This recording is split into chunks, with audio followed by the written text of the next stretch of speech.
Well, good afternoon and welcome to Taronga Seals for the Wild. My name's Keeper Jose. Now, before we get started, I'd like to acknowledge the Camaragal, the original caretakers of this land, who for thousands of years cared for our environment, including right behind us, Sydney Harbour. Now here at Taronga, we share that same connection. All the seals who are vaccinated today are either rescued or relocated. These amazing seals are Taronga's ambassadors for the wild. Now, the first seal we're meeting, his name is Bondi. He was found right on Bondi Beach. He's a native to Australia. He's known as a New Zealand or long-nosed spur seal. Originally found over in New Zealand, they're a native right here in Australia, and currently there's a couple of them hanging around the steps of the Opera House. But here he is. Please make him welcome.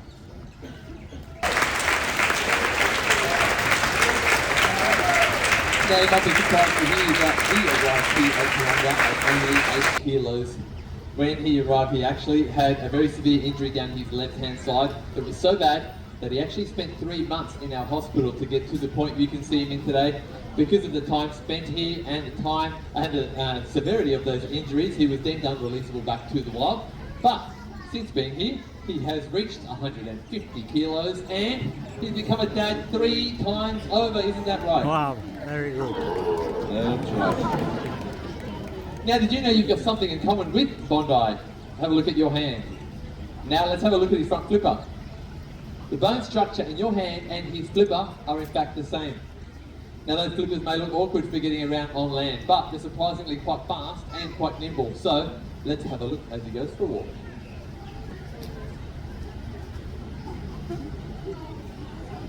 You can see as he uses all 4 of those flippers, easily getting to the top of that wharf. Good job there, Bondi.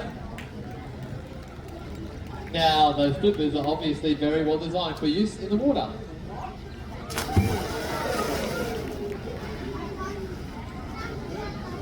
Now, what Bondi's doing here is a bit of porpoising or bowing. It's a very quick and energy efficient way to get around our oceans. You might even notice as he cruises around there that he actually takes a quick breath of air while maintaining that speed. Now, this is also used extremely well when chasing prey or getting away from predators. Now, the ocean is a pretty big place. There are different types of predators out there. Seals are obviously one of them. There is, however, one other type. Now, this particular predator can actually be quite misunderstood, but is very important to a healthy ocean. Bondi's going to give you a bit of a clue as to what it looks like.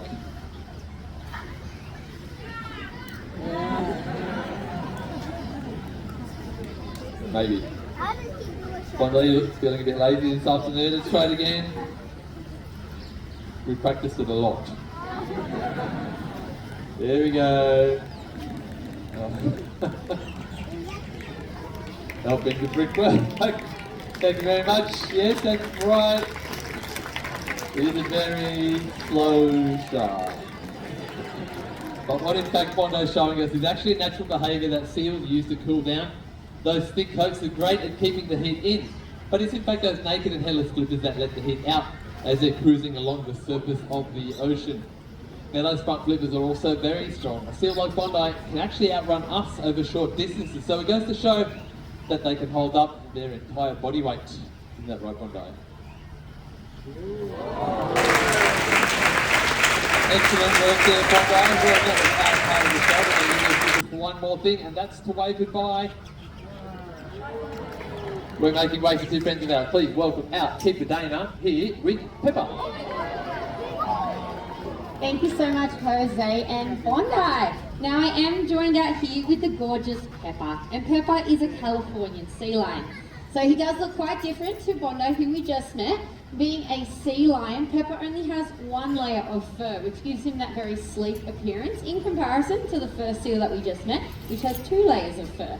Now, Pepper here actually relocated to us from a zoo in Europe when he was 2 years old. At 2 years of age, he was weighing in at about 50 kilos. Pepper's now 16 and is fully grown and can hit upwards of 350 kilos in the peak of their breeding season. And they can get even bigger than that. Isn't that right, Pep? Now, Pepper is out here today to show us all the life of a seal.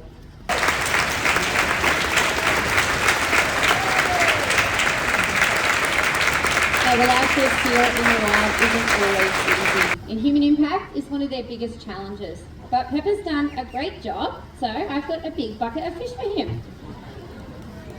Now, you may have noticed just how easily our seals catch the fish that's being thrown to them. And that's because of those amazing whiskers. So let's get a closer look.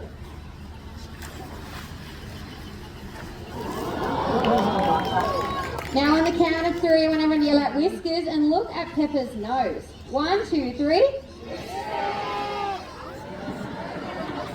At the end of each of those whiskers is a tiny sensitive nerve fibre that helps a seal like Pepper detect movement made by fish when they can't rely on their eyesight. Now Pepper's on a really healthy diet, at the moment eating about 10 kilos of his favourites. But Pepper, what happens when that seafood runs out?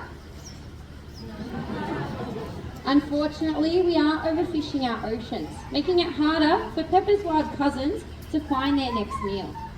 So Pepper's going to come join me down by the edge of the water, and we're going to have a quick look to see if he left anything behind. Ready? Just a quick one though. That was a nice quick look, Pepper. Did you see anything down there? No. But Pepper, is there something that we can do about it? That's a big yes. Your choices matter.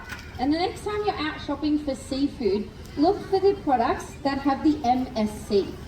The MSC is the Marine Stewardship Council. And this blue and white fish tick is a guarantee that the seafood that you're purchasing supports fish stocks, jobs, and the environment, ensuring animals like Pepper here have a future. So Pepper, which one was it that I was talking about? Thank you. Choose MSC and you can all be champions for the wild. And I think that makes Pepper a pretty happy seal, isn't that right? Thank you.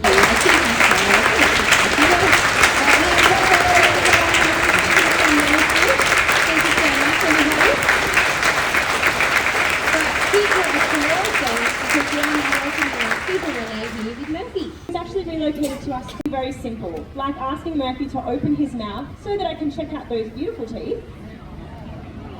Looking good, buddy. Or behaviours, they can be much more complicated and challenging.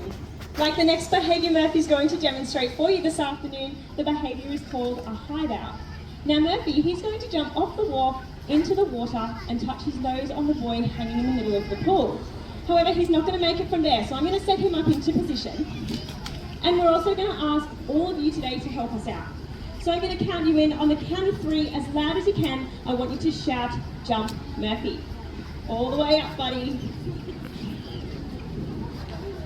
All right, Murphy is in position, which means it's over to you guys. On the count of 3, 1, 2, 3.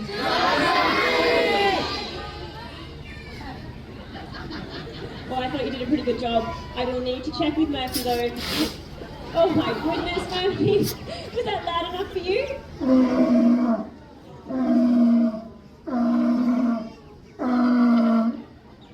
I'm afraid he said no. Tell you what, you're a pretty big audience, so we're going to give this one more shot. We need more energy. Let's do this. 1, 2, 3. That's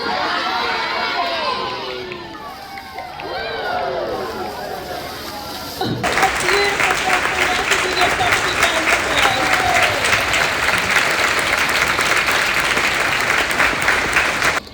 Well, we really do appreciate you joining us here at Taronga. Stay where you are, our seals and keepers. We will be back out for our final farewell. Just remember, when purchasing seafood, ask for MSC, and you too can be a champion for the wild. Bye for now.